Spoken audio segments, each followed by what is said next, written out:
상주 할머니 마지막 편 15편의 상편. 이 글을 읽으셨던 많은 분들이 궁금해하시는 할매와의 인연에 관한 글입니다. 얘기가 기니 상중하로 나누겠습니다. 한 편씩 보시던 몰아서 보시던 여러분의 선택, 그리고 초반 사담 깁니다. 할매께 직접 들은 얘기도 아니고 어떤 증거도 없습니다만 그분과 저의 인연을 짐작할 수 있는 충분한 심증이 있기에 전 그렇게 믿고 있고, 할매의 신 딸이신 갈비찜 아주머니도 그렇게 생각하시고 계시더라고요. 그냥 궁금해하신 내용이니 읽으시고 그럴 수 있겠구나 생각해주시면 감사하겠습니다. 글의 매끄러운 진행을 위해 대화체가 많고 앞에 부분은 본 내용과 별 무관합니다. 본문만 읽고 싶으시면 쭉 내리셔서 한 뼘쯤 뚝 떨어뜨려 놓은 부분부터 읽으시면 됩니다. 얼마 전 메르스가 한창 기승을 부리던 어느 주말, 전 대구 변두리에 있는 한 공원 묘지로 달려가고 있었습니다. 요즘 할머니 얘기를 했더니 할매가 너무 그립고 보고 싶어졌어요. 장거리 운전은 안 좋아해서 항상 멀리 가면 고속버스를 이용하거나 기차를 이용하는데 이번엔 메르스 때문에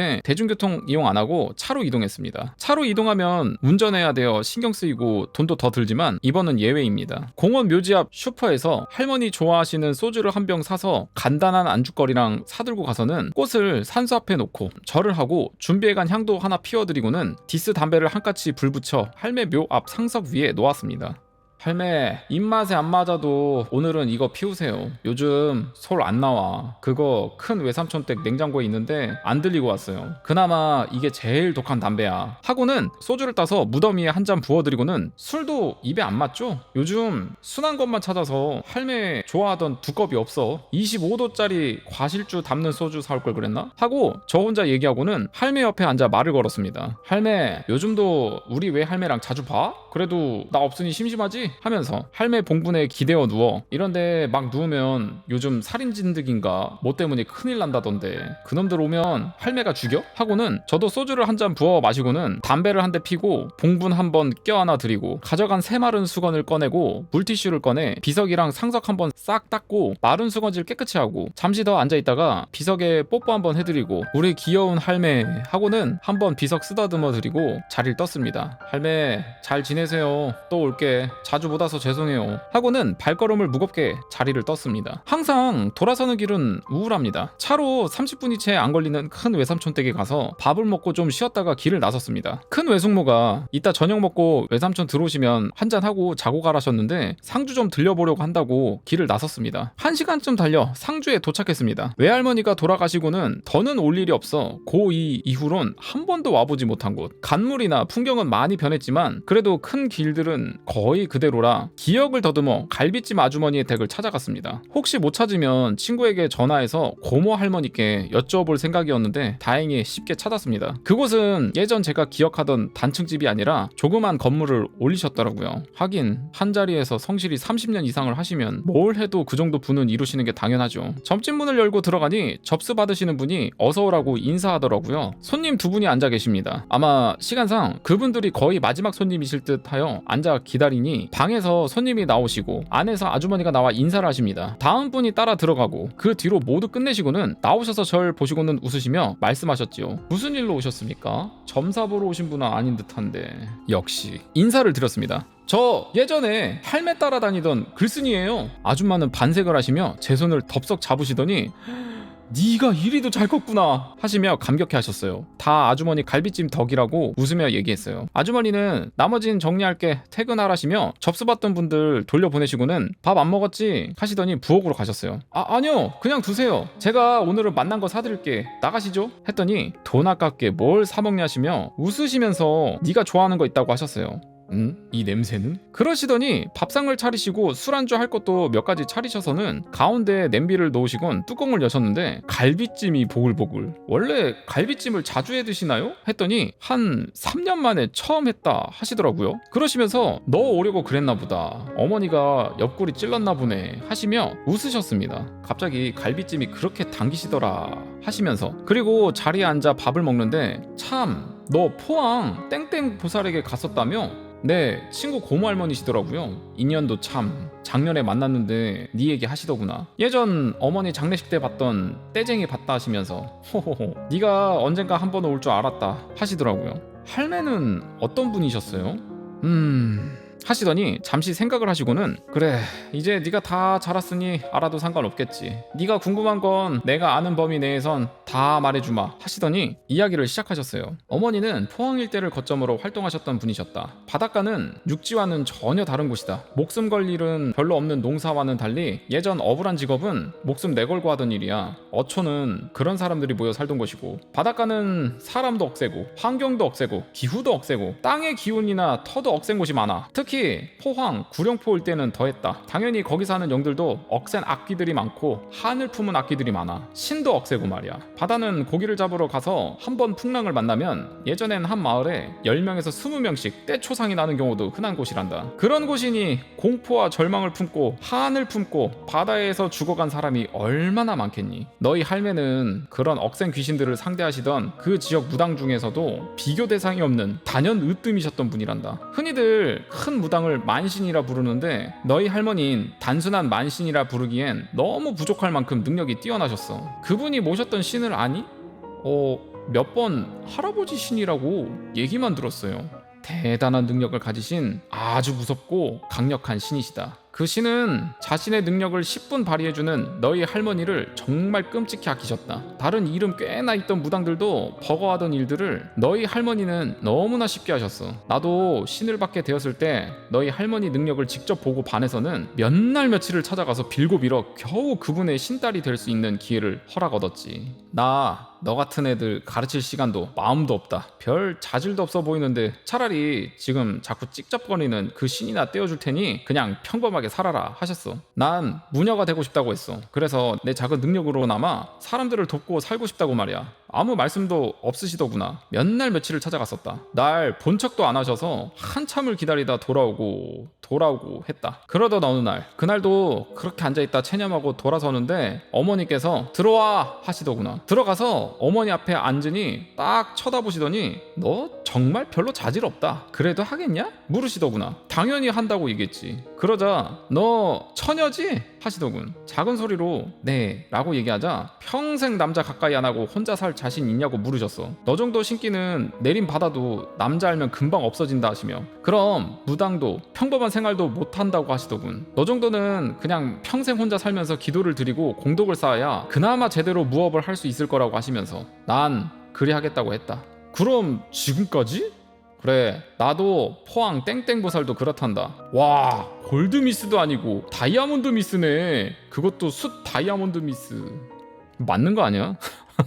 내일 짐 싸서 들어와 하시더구나. 그리고 그 집에 들어가서 어머니께 손수 가르침을 받았다. 어머니가 내림을 해준 신딸은 여럿 있지만 손수 먹이고 재우며 가르치고 내림까지 해준 신딸은 내가 유일하단다. 나 이후엔 어머니는 다른 사람을 가르칠 시간도 없었지만, 그래서 두 분이 그리 각별해 보이셨군요. 아마 내가 이 땅의 무당을 다 알지는 못하니 이 나라 최고란 말은 못하겠다만 어머니 최소한 이 땅의 무녀란 이름으로 그 시절을 살았던 분 중에 5손가락 안에 드시는 분이었단다. 지금은 무속 자체가 약해졌으니 잡신에 들린 애들은 많아도 그만한 신력을 가진 무당은 한 명도 없을 게야. 그렇게 대단한 분이 왜 포항을 떠나 상주에서 사셨어요? 할매가 직접 뛰시진 않던데 왜 그런 거고요? 사연이 좀 깊단다. 너랑도 관계 있는 일이고 라고 하면서 15편의 상편이 마무리가 되었습니다. 이제 좀 상주로 간 이야기와 왜 글쓴이를 아꼈는지에 대한 떡밥이 풀린다고 해야 되나요? 이제 그게 나올 것 같습니다. 상주 할머니 이야기 마지막 편 15편의 중편.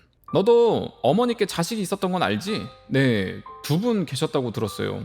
남매분들. 아니, 3명 있었단다. 어머니는 여자로선 불행한 삶을 사셨던 분이야. 원래 어머니는 평범한 가정에 죽으셨다. 남편도 있으셨고 남매도 두셨던 평범한 주부셨었어. 그러다 뒤늦게 무병이 찾아온 거야. 처녀의 몸이 더 신기가 뛰어나다더니 왜 결혼 전에 그러지 않으시고요? 너도 너희 할매의 성격이나 고집은 잘 알고 있지? 한번 싫으시면 목에 칼이 들어와도 절대 굽히는 법이 없는 분이시지. 할매는 원래 무속에 관심도 없으셨다더구나. 처녀 시절 신이 찾아왔으면 죽으면 죽었지 안 받아들이셨을 거라고 하시더구나. 그 눈구랭이 같은 망할 놈의 할배라고 자주 툴툴대셨다. 야비하게 잔머리만 굴렸다고. 신은 인질이 필요했던 거야. 할머니가 거부할 때를 대비해서 말이야. 결국 할머니의 거부가 계속되자 신이 할머니의 주위를 치시기 시작했어. 원래 신내림을 거부하면 당사자보다 주위를 먼저 괴롭히지. 어머니의 당시 남편이 사고로 죽었어. 헐, 이렇게 심하게 한다고? 그 시절 남자들이 대부분 그랬듯 어머니를 무시하고 별 정도 없었던 남편이 죽을 정도론 어머니 마음을 돌릴 수 없자 어느 날 어머니께 나타나셔선 네가 끝까지 날 거부한다면 좋다. 다음엔 아들을 데려가 줄까? 딸을 데려가 줄까? 하시더래. 그분은 거기에 굴복하고 말았어. 어머니니깐. 그 신이 오기 전에 딴 신이 먼저 오셨을 수도 있잖아요? 네 몸에 새겨져 있는 신의 흔적은 원래 너같이 평범한 애는 가질 수 없는 거다. 그건 신이 자기를 받아낼 수 있는 뛰어난 자질을 가진 사람을 미리 점 찍어둘 때 쓰는 거란다. 할매께 그리 하신 거지. 그리고 때를 기다렸던 거야. 물론 다른 신이 뺏을 수도 있었을 거다. 먼저 신내림을 받으면 되니까. 하지만 그 신을 당할 신이 없었던 거야. 그러니 때가 될 때까지 안전하게 보호된 거고, 어머니 정도의 신기면 차고 넘치는 수준이라 결혼해서 남편이 있고 애 낳는 정도로는 영향도 받지 않으신 거야. 나 같은 사람과는 종류가 틀린 분이셨지. 지금 아주머니보다 많이 더 세셨나요? 나 한 10명 붙여놔도 가지고 노실 정도로. 어머닌 그렇게 애들을 인질로 삼으셔서 할매를 무속의 길로 끌어들이신 신이 시키는 일이라면 마다하지 않으셨어. 그런데 애들이 너무나 엄마의 일을 싫어했지. 그리고 성격도 정말 안 맞아서 쌓이고 골이 깊어져 갔어. 그러다가 어머니는 한 남자를 알게 되셨다더구나. 외로우셨겠지. 평생 남자란 걸 모르고 도움받고 사랑 받아본 적이 없는 나랑은 달리 어머니는 애도 있고 가정생활도 하셨던 분인데 왜 따뜻한 정이 안 그리우셨겠니? 원래 중이 제 머리는 못 깎는다고 하지. 남의 일은 이성적으로 잘 처리해 주셨지만 정작 본인 문제는 감정이 앞서셨던지 콩깍풀이 씌이셨던지 만난 남자는 그냥 스쳐가는 한량이었다고 해. 어머니는 그 남자가 떠나고 뒤늦게 임신을 하신 걸 알았다고 하셔. 그렇게 세 번째 아이가 태어났단다. 남자아이였어. 위에 누나, 형과는 아버지가 다른 동생이었지. 그 아이는 위에 형제들과는 다르게 어머니를 끔찍히도 사랑하고 따르던 아이였었어. 어머니께는 최고의 아들이었다. 정말 착하고 어머니 말을 잘 듣는. 그런데 하나 정말 안타까운 건 태어날 때부터 건강이 너무 안 좋았던 거야. 정말 유리그릇 같은 아이였거든. 심장도 안 좋고 몸이 전체적으로 너무 약했어. 오죽했으면 학교 갈 나이가 되어서도 학교를 가지를 못했지. 거의 집안에서만 생활을 했었어. 내가 어머니 집에 들어가선 같이 자주 놀아주곤 했는데 어머니께서 내게 그렇게 고마워하시더군. 그땐 이미 그 아이 위로 남매들은 어머니랑 인연을 끊고 차례차례 가출한 후였고, 어머니도 처음엔 화가 나 인연 끊는다 하셨지만 모정은 어쩔 수 없는지 결국 찾아다니셨는데 어찌된 일인지 그리 대단한 분도 찾질 못하시더군. 아마 애들이 어머니 만나고 싶은 마음이 전혀 없었나봐. 만나고 싶어 했으면 어머니가 어디 있어도 찾아내셨을 텐데. 어머니는 하나 남은 아들에게 온 정을 다 쏟으셨어. 하지만 아이는 자꾸 약해져만 갔지. 어머니는 모시는 그분께 빌었어. 내가 당신 뜻이라면 물불 안 가리고 시키는 대로 할 테니 고쳐주지는 않아도 좋으니 애를 지켜달라고, 죽음만 피해가게 해달라고 말이야. 그분은 그리하겠다고 약속하셨지. 그분이 감싸고 둔다면 웬만한 귀신이나 저승차사 정도론 어쩌지 못할 거니까 말이야. 정말 열심히 그분의 뜻을 따라 일을 하셨고, 한편으론 아들의 병에 좋다는 소문만 들으면 전국 팔도를 업고 달려가시는 뜨거운 모정을 보이셨다. 그 아이의 병은 신체의 병이라 어머니로서도 어쩌지 못하셨으니까. 돈도 정말 많이 들었지만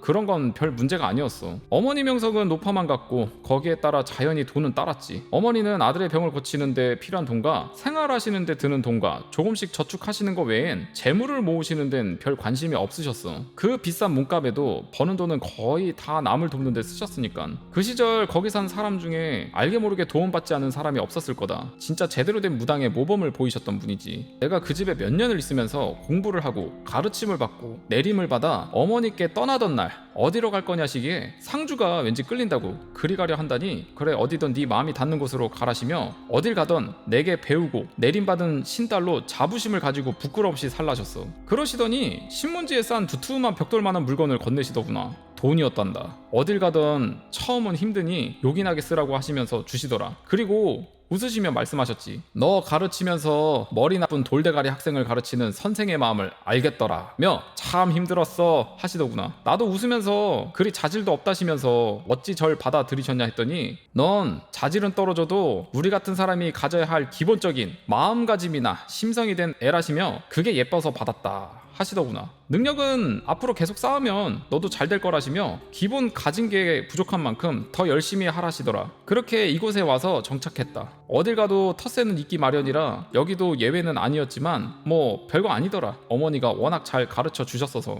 그렇게 지내던 어느 날 소문을 들었다. 어머니가 끔찍하게 아끼던 그 아들이 죽었다고 하더구나. 난 몇 날을 가야 하나 말아야 하나 고민하다가 당분간은 안 가기로 마음을 먹었다. 이미 장례도 끝난 후였고 어머니의 슬픔이 위로 몇 마디로 사라질 게 아님을 잘 알았기에 스스로 극복하시고 좀 더 시간이 흐른 후에 가기로 마음먹었지. 그런데 내 생각과는 다르게 다른 소문이 자꾸 들려오는 거야. 아들을 잃은 슬픔에 술로 사신다는 소문이 나고 급기야 슬픔에 미쳐버렸다는 소문도 들리더구나. 더 이상은 가만히 두고 볼 수가 없어 한달음에 어머니께 달려갔다. 어머니의 신당은 엉망이었다. 어머니는 술만 드셨던지 앙상한 가지 같았어. 나도 관심 없단 듯 한번 쳐다보시고는 계속 울면서 술만 드셨어. 난 어머니 옆에 가만히 있다 시간이 흐른 후 이제 술 그만 드시고 마음 잡으시라고 애도 좋은 곳 갔을 거라 위로했는데 그게 더 할머니를 폭발시켰어. 어머니는 갑자기 벌떡 일어서시더니 그래 우리 애 하나 못 지켜준 젖따위신 하시면서 뛰쳐나가시더니 몽둥이 하나를 들고 들어오셨어. 그러시더니 내가 뭘 바라더노? 불을 바라더나 명성을 바라더나 단 하나 아들 목숨만 지켜달라고 그리 애원했는데 그걸 못 들어줘 하시면서 신당을 때려 부수기 시작하셨다.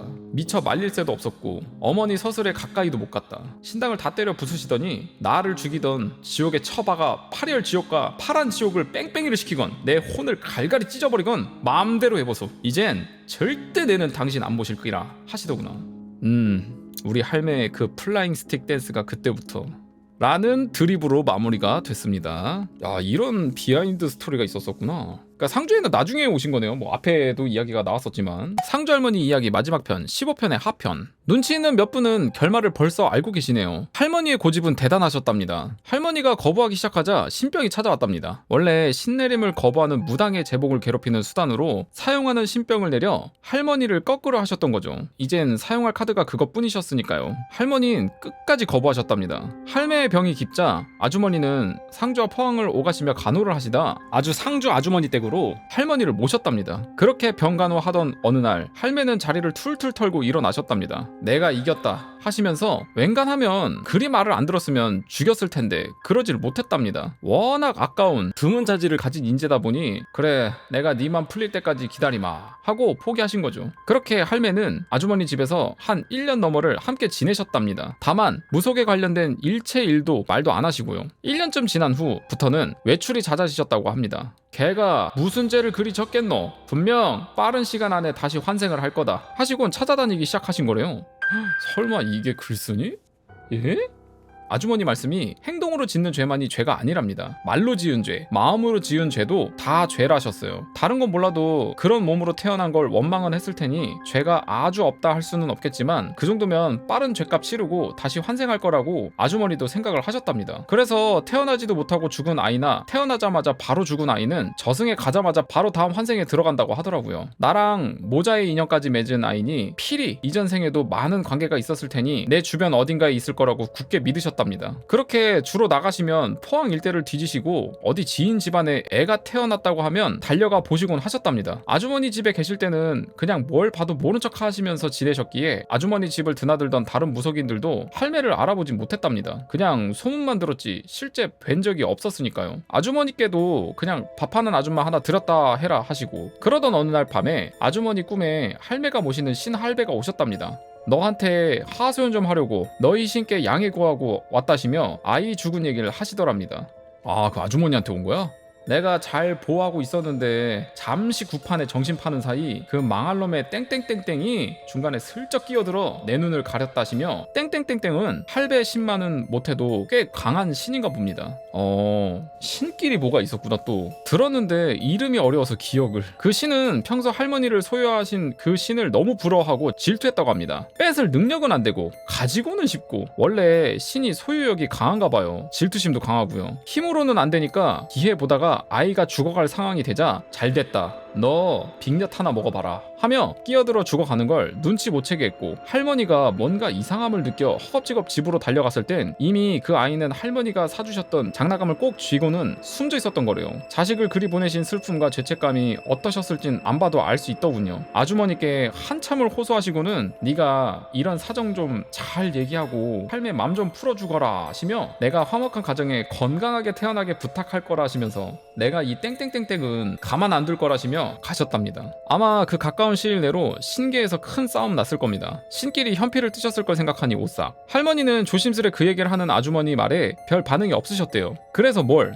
하는 식으로. 그러던 어느 날이었답니다. 할매는 아줌마가 굿하러 가시면 따라가서 제상 준비도 도우시고 굿 준비도 도우시고 그러고 소일하셨는데 큰 굿이었나봐요. 상주에서 좀 한다는 무당들이 여럿 오고 아주머니도 가시고 좀 수준 떨어지는 분들도 많이 견학 오고 하셨나봐요. 굉장히 세고 사악한 악기를 쫓던 굿이라고 들었습니다. 그런데 하는 족족 실패하고는 아주머니가 나서셨나봐요. 그쯤 아주머니는 그쪽에선 제법 명성 있는 분이셨다고 합니다. 아주머니가 굿을 하셨는데 뭔가가 잘못되어 도리어 아주머니가 그 악기에게 당할 위기에 몰리셨답니다. 거품 물고 쓰러지시고 다른 사람들은 어찌 도울 방법도 없어 당황하고 있는데 할매가 큰 결심을 하셨나 봅니다. 아주머니는 할매의 직전 제자가 아닙니까? 그냥 두고 볼 수만은 없으셨겠죠. 그 속정 깊으신 분이. 할매는 바로 굿따위 절차 없이 바로 할배를 호출하셨고 이제나 찾아줄까 저제나 찾아줄까 하며 자기를 찬 옛 여자 주변에서 얼쩡거리는 찌질한 남자처럼 할매 주위를 방황하던 할배는 그 호출에 혹시 맘 변할세라 즉각 응했고 할배가 강신한 할매는 단숨에 그 상황을 정리하셨답니다.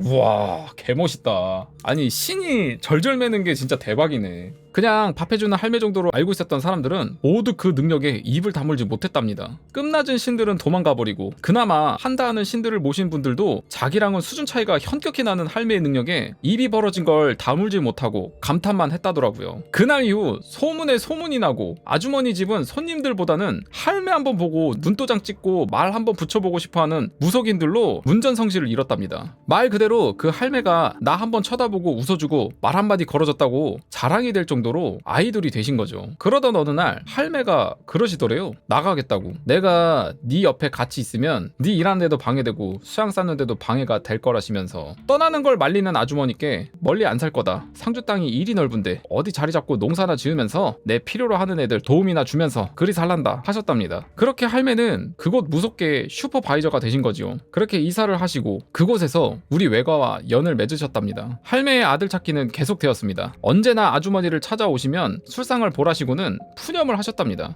야가 어디 있는데 이리 안 비노? 내가 야 잘 살고 있는 걸 내 눈으로 확인해야 할 낀데 하시며 그리워하고 비통해하며 매번 술에 취해 우셨다고 합니다. 그렇게 세월이 흐르고는 어느 날부터 소문이 들리더랍니다. 할매가 웬 꼬마애 하나를 애지중지하면서 데리고 다니기 시작했다고요. 그게 바로 접니다. 그 후에 절 처음 봤을 때도 아주머니는 얘가 그 아이인지 알 수는 없었다고 합니다만 할매께선 그리 굳게 믿고 계셨던 것 같다 하시더군요. 널 바라보시던 어머니의 눈빛은 옆집 귀여운 꼬마를 바라보는 흐뭇한 눈빛이 아니셨다. 그건 자식을 바라보는 어미의 애틋함이 가득 담긴 눈빛이셨어. 어머니께 남자가 있고 나이가 젊으셨다면 넌 또 다른 그분의 자식으로 태어났을 수도 있었겠지. 하지만 그러기엔 너무 늦어버린 거지. 어머니는 너에 대한 얘기엔 그냥 슬쩍 딴 얘기로 화제를 돌리셨다. 마치 얘기를 하면 동티라도 날 것처럼 말이야. 그 뒤로 확실한 건 술을 드셔도 항상 즐거우셨고 죽은 아들에 대한 얘기를 한 번도 하시지 않았어. 널 그 아들의 환생으로 굳게 믿으신 거지. 술을 드시면